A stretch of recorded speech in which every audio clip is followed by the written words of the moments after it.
Assalamualaikum. Silakan duduk bareng. Sebelumnya perkenalan, saya Prawatia dan ini rekan saya Perawat Setia. Kami dari Puskesmas Bandung 1 ya Bu. Jadi di sini tujuan kami ada ke sini yaitu ingin meminta izin untuk memberikan pendidikan kesehatan kepada orang tua wali siswa-siswi di TK Jenderal Sudirman seperti itu. Untuk temanya itu mengenai penanganan pertolongan pertama luka bakar pada anak-anak seperti itu. Apakah diperbolehkan? Oh ya Mbak, boleh sekali. Kebetulan 2 minggu yang lalu ada siswa saya yang terkena luka bakar Mbak. Kalau boleh tahu rencana untuk pendidikan kesehatannya kapan ya Mbak? Kebetulan dari kami ingin mengajukan untuk waktunya besok hari Ibu. Nah untuk lebih tepatnya itu pada saat siswa-siswi di TK Jenderal Sudirman sudah selesai pembelajaran. Mungkin di siang harinya gitu Ibu. Bagaimana? Oh iya Mbak, boleh. Mungkin nanti saya akan mengumumkan bahwa ada pendidikan kesehatan di grup wali ya Mbak. Dan diharapkan semoga nanti orang tua siswa bisa menghadiri ya Mbak. Iya Ibu, sebelumnya terima kasih ya Bu. Nanti diinformasikan saja kepada orang tua ibunya dan insya Allah besok nanti kami siap-siap dari pagi hari ya sudah kesini seperti itu ya. Ya, jadi kalau seperti itu dari kami pamit terlebih dahulu ya Ibu. Nanti sampai jumpa untuk bertemu kembali besok hari. Terima kasih ya Bu. Terima kasih sama. Ya, monggo. Bu, Assalamualaikum warahmatullahi wabarakatuh. Waalaikumsalam warahmatullahi wabarakatuh. Bagaimana Ibu kabarnya hari ini dan adik-adik? Alhamdulillah baik.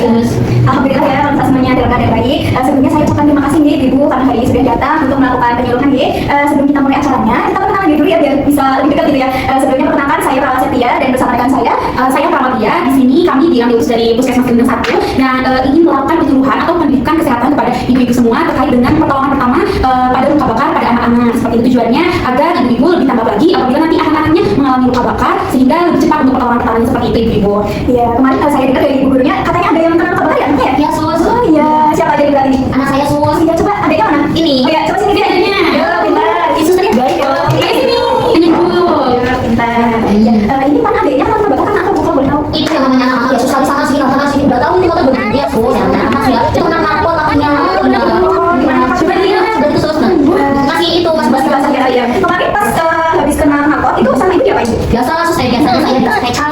Iya. Tapi masih gitu aja Sus langsung sembuh. Oke, terus ibu yang lain mungkin ada lagi nggak yang pernah kena? Oh iya, ini juga saya Sus. Oh iya, itu kemarin saya mau banget sengaja bertahan itu. Emang tadi mbak, coba adiknya duduk sini, lihat bareng. Nih, kemarin kena air panas ya. Air panas sih sebelah mana? Ini kan, coba dilihat dulu. Oh iya, masih basah ya. Kemarin setelah kena air panas siapa ibu? Ya saya kasih Ambil aja sih, kasih ambil aja gitu.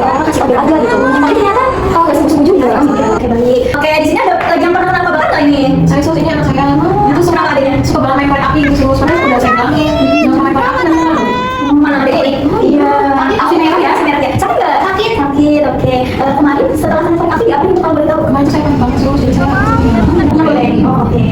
Oke, baik ibu-ibu semuanya tadi sudah di pertolongan pertamanya sudah bagus-bagus ya, baik-baik semuanya untuk melakukan yang terbaik untuk anak-anaknya. Tapi di sini kami dari perawat dari Puskesmas Bandung ingin memberikan edukasi bagaimana cara pertolongan yang baik yang sebenarnya harus dilakukan oleh orang tua pada anaknya apabila mengalami luka bakar seperti itu ya. Nanti dari ibu-ibu semuanya bisa disimak ya untuk mengenai pertolongan pertama yang lebih baik seperti apa. Baik, karena untuk cara yang tadi itu sebetulnya masih kurang tepat ibu. Jadi kali ini kita akan bahas bersama-sama ya. Ya, seperti itu. Ya, Dek, boleh kembali ke tempat tadi ya. Oke, ibu-ibu kita mulai ya Bu untuk penyuluhannya untuk pendidikan kesehatannya. Nah, tadi sesuai dengan tema yang kita beritahu di awal itu mengenai pertolongan pertama pada luka bakar. Nah, sebelumnya kita akan membagikan terlebih dahulu ya posternya. Nanti bisa sambil diperhatikan, bisa sambil dibaca juga. Oke? Maksud. Oke, kita mulai ya. Bisa diperhatikan juga ya ibu-ibu. Iya. Nah, di sini mengenai pertolongan pertama pada luka bakar. Siapa nih yang tahu apa itu luka bakar? Coba satu orang. Iya, silakan ibu. ini anak saya bukannya sesat. Iya betul, itu luka bakar ya Bu.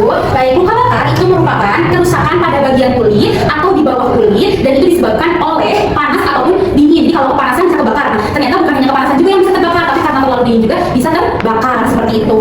Contohnya nih karena air panas gitu kan. Kalau dari trauma panas, kalau contohnya trauma panas itu karena air panas, karena api, karena arus listrik ataupun zat kimia radiasi. Nah kalau semisal trauma karena dingin, contohnya kalau yang ke gunung-gunung itu kan ada hipotermi yang seperti itu. Hipotermi itu apa? Hipotermi itu terlalu dingin karena gunung-gunung kan suhunya dingin ya. Nah karena terlalu dingin akhirnya bisa juga kulit itu jadi terbakar seperti itu. Biasanya kalau pendaki-pendaki di gunung itu ada yang pernah kena itu loh ibu, terlalu dingin terus tangannya jadi pada hitam. Iya. Jadi sel-sel saraf itu tuh mati Bu. Nah seperti itu ya. Jadi paham ya ibu-ibu? Bisa. Oke baik nih. Untuk luka bakar sendiri itu dibagi menjadi 3 nih. Derajat luka bakar tuh. Ini tuh dibagi menjadi 3 berdasarkan dengan tebalnya luka bakarnya gitu ya. Ada yang tipis, ada yang agak dalam, ada yang benar-benar sudah parah, yang sampai benar-benar terbakar sampai kulit yang bagian dalamnya lagi seperti ini. Oke ibu-ibu tadi ada 3 ya Bu untuk derajat luka bakarnya. Yang pertama itu ada luka bakar superficial nih. Apa itu luka bakar superficial atau yang bisa disebut dengan luka bakar derajat ke-1?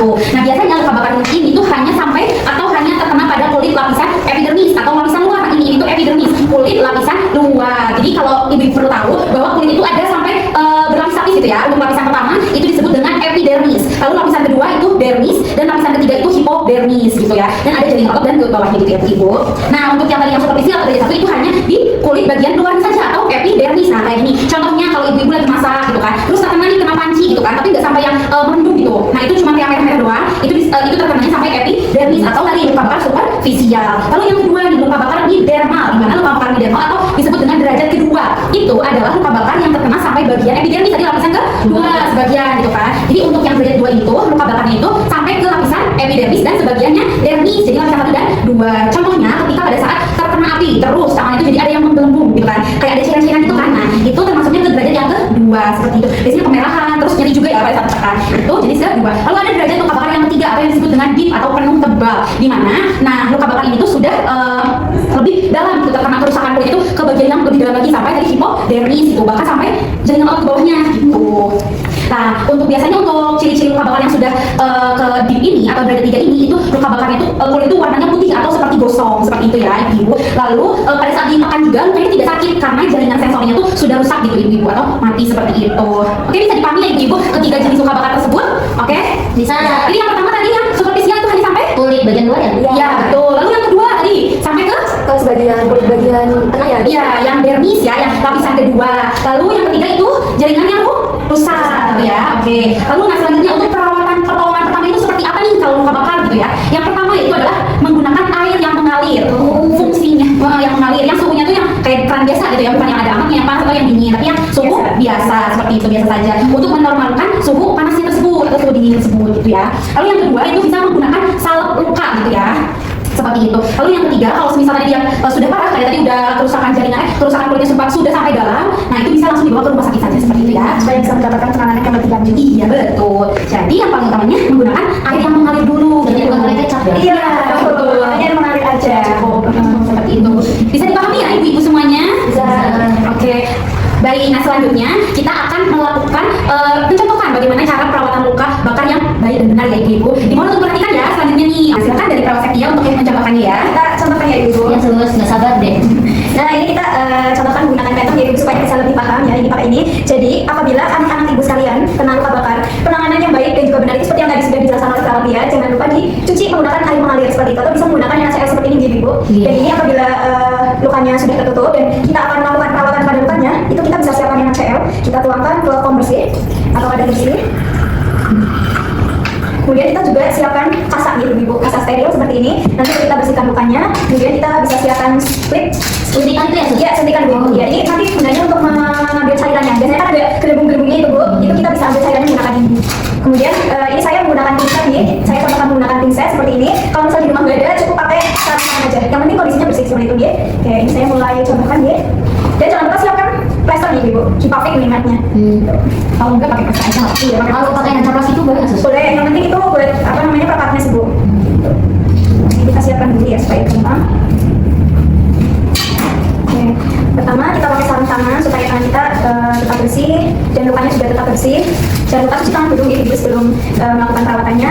Kemudian kita siapkan kasarnya.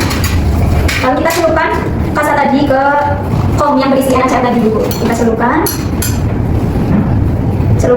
3-4 gitu.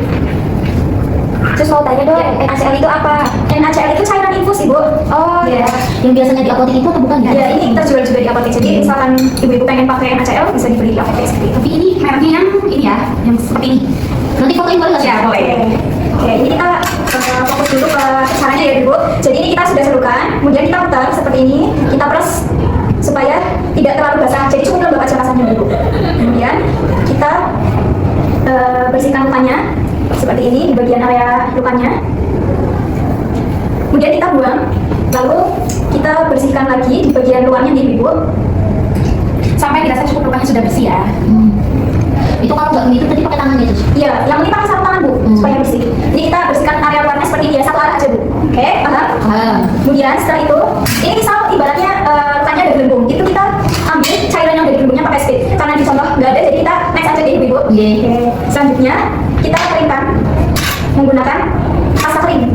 Kita keringkan sebelum kita olesi dengan salep. Kita keringkan dulu, ditap-tap aja seperti ini. Oke, sudah. Kemudian baru kita oleskan menggunakan salep. Salepnya ini salep yang khusus luka bakar ya Ibu. Ini bisa pakai merek Bioplacetom. Nanti pakai juga. Iya boleh. Kalau kita oleskan ke tangan kita dulu seperti ini, kemudian kita oleskan ke bagian mukanya. Nah, jika sudah dioleskan, kita tutup menggunakan kasal kering Bu. Seperti ini, kita tutupkan. Tutup sesuai luas dari lukanya ya. Ibu kalau sudah satu bisa cukup, satu aja. Tapi kalau dirasa kurang cukup bisa dua. Kemudian setelah itu kita pakaikan hipafik atau plester nih supaya tetap standby seperti itu. Ini kita pakainya juga sesuai sama luas si kasarnya ya Ibu. Nah, seperti ini sudah. Nah, seperti itu Ibu cara penanganan luka bakar yang baik dan benar. Yang penting untuk pertolongan pertamanya itu jangan menggunakan kecap, jangan menggunakan minyak, dan jangan menggunakan odol ya Ibu. Iya, yang penting kita beras dulu menggunakan air mengalir atau menggunakan NCF seperti itu. Gitu Ibu. Iya, seperti itu ya Ibu. Apakah sudah dipahami dan dimengerti? Bagus. Dari Ibu-Ibu semua, tadi tidak ada yang ingin ditanyakan kembali? Sudah jelas ya Ibu-Ibu? Baik, dari kami cukupkan sekian ya. Mohon maaf apabila tadi selama penyuluhan dan tadi mencontohkan ada kesalahan, ada kata-kata yang tidak mengenal dari Ibu-Ibu. Kami pamit undur diri ya Ibu-Ibu. Assalamualaikum